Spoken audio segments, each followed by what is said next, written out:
In the realm of video games, Doom stands as a legendary title that forever changed the first-person shooter genre. Its release in 1993 brought fast-paced action, intense atmosphere, and immersive multiplayer to gamers worldwide. But what if we combine Doom's essence with the power of cooperation? Join us as we delve into the world of co-op Doom clones.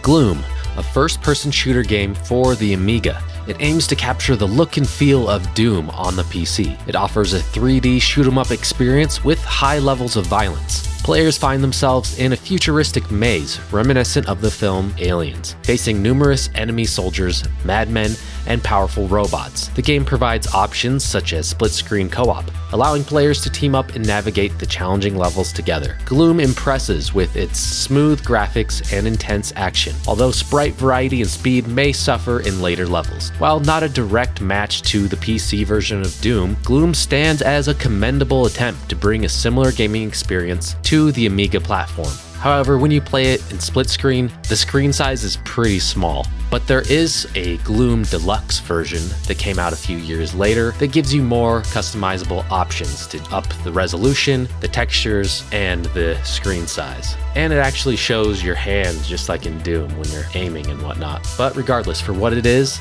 this is pretty cool to see. Chex Quest HD is a nostalgia-driven first-person shooter that combines elements of the original Chex Quest game with modern enhancements. The game revolves around a quirky storyline where you play as Chex Mix-inspired characters, and you must battle against the Flemoids, which are aliens set on destroying snacking across the universe. Yeah, that's some pretty intense stuff. I remember first playing the original Chex Quest when I got it in an actual box of Chex cereal. This was my first experience with any kind of first-person shooter ever. I was a little kid. I remember booting it up on the PC, and there it was. A family-friendly Doom clone. It was a pretty weird first experience for this genre. The HD remake features improved graphics, sound effects, and voice acting, as well as expanded levels and additional gameplay mechanics. While the game caters to a younger audience, it also includes nods to the original and offers cooperative and versus multiplayer modes. Unfortunately, the co-op mode is only a side challenge mode where you fight hordes of enemies. I wish we could have been able to play the full story in split-screen co-op, but this is better than nothing. Chex Quest HD falls short in certain other aspects as well, such as level design and enemy visuals, which lack the same charm as the pixelated original. The gameplay suffers from a lack of checkpoints and certain broken mechanics. Despite its flaws, the game can provide enjoyable elementary shooting gameplay with humor and replayability, but it is far from perfect and may not live up to the nostalgic memories of the original. Okay, can Quake be considered a Doom clone? I guess it's more of a spiritual successor, if anything, right? Well, I'm gonna talk about it anyways. Quake has made a triumphant return with a feature-rich remaster that expertly updates the classic FPS game. The remastered version retains the original look and feel, while incorporating modern enhancements that complement the gameplay. With graphical improvements, such as texture smoothing and dynamic lighting, the game's atmosphere is further enhanced, resulting in a captivating and immersive experience. In addition to the visual upgrades, the remaster offers a wealth of content. Players can enjoy the fantastic original campaign, previously released expansion packs, and a brand new expansion with Lovecraftian horror elements. As far as I know, this is the first time you could actually play through the entire Quake storyline in split-screen co-op. There were networking and online options in the past, but this is the first time you could do it locally. This remaster of Quake is a stellar package that caters to both longtime fans and newcomers. It successfully revitalizes the nearly 30-year-old masterpiece, offering a definitive way to experience the game's groundbreaking FPS action. With its impressive updates, content-packed nature, and a focus on preserving the essence of the original, this remaster stands as a remarkable achievement and a must-have for fans of the genre. Duke Nukem 64 brings the popular PC hit to the Nintendo 64 with an impressive conversion. Players take on the role of the witty action hero stereotype, Duke Nukem, in a sci-fi parody where Earth has been invaded by aliens. With solid graphics, intelligent level layouts, and a range of weapons and items, the game offers intense first-person shooting gameplay. The single-player mode features over 30 levels with challenging puzzles, while multiplayer modes include deathmatches for up to 4 players and a co-op mode for 2 players. The overall experience of Duke Nukem 64 is highly enjoyable, making it a standout shooter for the N64. Hexen: Beyond Heretic, part of the Serpent Rider trilogy, offered a unique and innovative experience in the first-person shooter genre. While its console ports received mixed reviews, the N64 version stood out by faithfully capturing the essence of the original PC release. Developed by Software Creations, it matched the frame rates and graphic quality of its PC counterpart, while introducing a 4-player split-screen cooperative mode and deathmatch modes, adding an exciting multiplayer dimension to the game. The N64 version of Hexen allowed players to team up or compete against each other in the dark fantasy world. Its inclusion of the cooperative mode encouraged collaboration to overcome challenges, while the deathmatch mode provided intense competitive battles. Despite its release during the evolution of the FPS genre with games like Quake, Hexen's blend of FPS and RPG elements, coupled with its atmospheric visuals and audio, left a lasting impression. While the console ports may not have received universal acclaim, Hexen's legacy endures as an influential and innovative entry in the genre, particularly for its N64 version's cooperative multiplayer experience.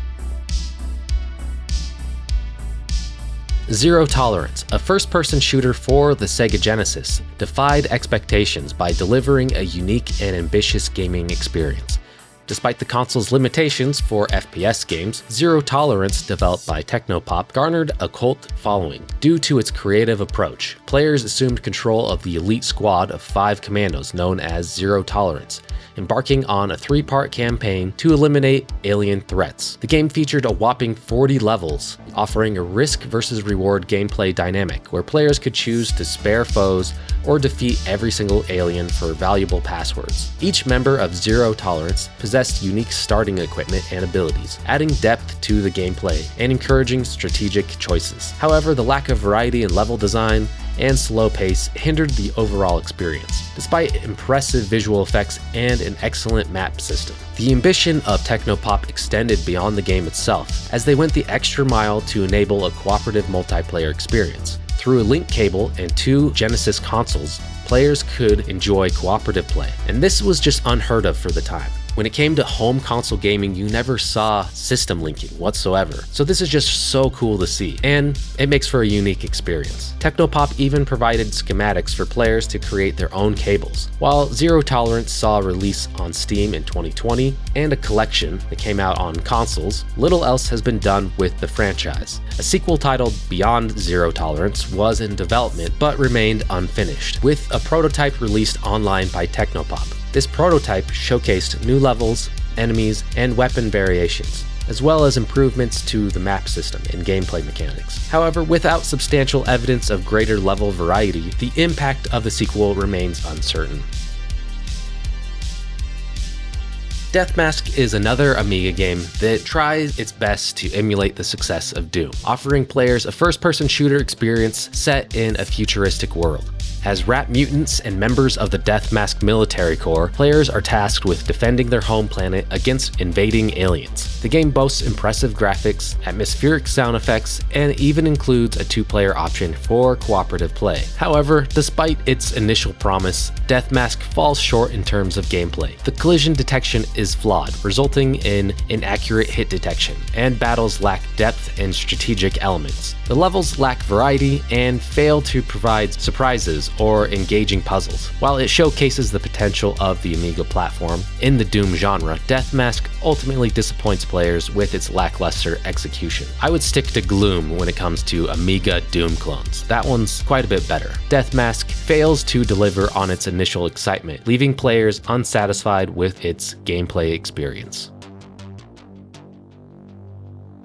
Marathon Durandal, the spiritual predecessor to Halo, offers a captivating journey back to the origins of shooters. Originally released in 1995 for Mac, this Xbox Live arcade port allows players to experience the groundbreaking blend of 3D environments and 2D sprites with enhanced high-resolution textures. While the gameplay and controls may feel nostalgic, they showcase the foundations upon which the genre was built. The immersive single-player campaign, accompanied by an AI construct, unveils a cryptic and intriguing narrative through computer terminal entries. One of the standout features of Marathon is its excellent multiplayer experience, including the cherished co-op split-screen mode. Whether you're teaming up with friends or battling against them, the competitive and cooperative modes offer hours of thrilling gameplay. Engaging in 4-player split-screen on a single Xbox 360 or connecting through System Link and Xbox Live for up to 8 players, it provides an exciting social gaming experience. Marathon Durandal is not only a cultural artifact, but also a testament to the influential impact it had on the evolution of shooters, particularly in shaping the beloved Halo series. While the game may evoke nostalgia for long-term fans, its immersive gameplay and cooperative multiplayer make it an enjoyable experience for newcomers looking to explore the roots of the genre.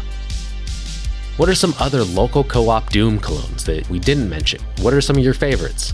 Hey, if you liked this video, click here to watch our video about co-op Souls-like games. Thank you for watching.